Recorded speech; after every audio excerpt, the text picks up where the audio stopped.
Jeffries is one of 3 men facing charges in the case. Details of the abuse even stunning career law enforcement tonight. Fox 5's Lisa Evers joins us live outside federal court in downtown Brooklyn, where the indictment was just unsealed earlier today. Lisa? Well, Natasha and Steve, prosecutors say they lured young men with dreams of modeling careers to sex events where they were drugged and abused. Now the man who ran Abercrombie and Fitch for 22 years and 2 others will have to fight charges that could put them behind bars for the rest of their lives. U.S. Attorney for the Eastern District, Breon Peace, announced the charges of sex trafficking and interstate prostitution against former Abercrombie and Fitch CEO Mike Jeffries, his romantic partner Matthew Smith, and alleged middleman James Jacobson. The 16-count indictment states that from 2008 to 2015, they used the fake promise of modeling jobs to lure men as young as 19 into phony tryouts, which were actually staged sex events where they were held captive. To anyone who thinks they can exploit and coerce others by using the so-called casting couch system, this case should serve as a warning. Prepare to trade that couch for a bed in federal prison. The federal indictment claims the victims were forced and held against their will. The defendants pressured the men to consume alcohol, Viagra, and muscle relaxants known as poppers during the sex events.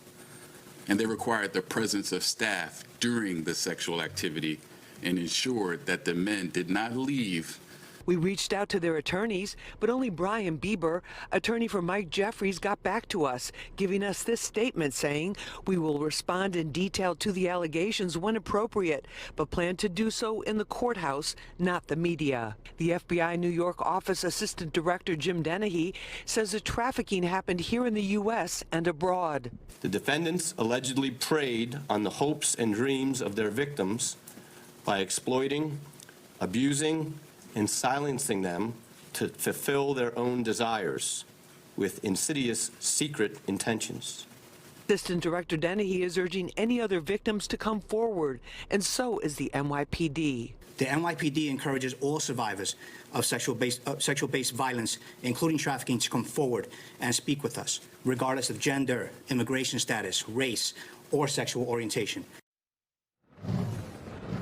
Now, the 3 men were arrested in other jurisdictions, but we just learned moments ago from the spokesperson for the Eastern District that they will be brought to the Central Islip Courthouse on Long Island, that's also in the Eastern District jurisdiction, on Friday at 3 p.m. to be arraigned on those charges. And they're very serious charges indeed. If found guilty, they face forfeiture of many of the items that they own and their wealth.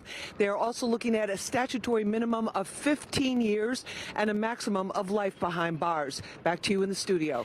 Yeah, the details very disturbing, Lisa. I mean, what about bail in this case?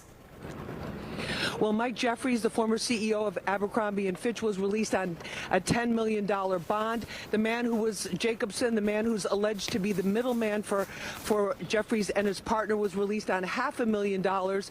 And then the partner of Jeffries, Mr. Smith, he was held without any bail or bond. Natasha and Steve? All right, thanks, Lisa. We appreciate it.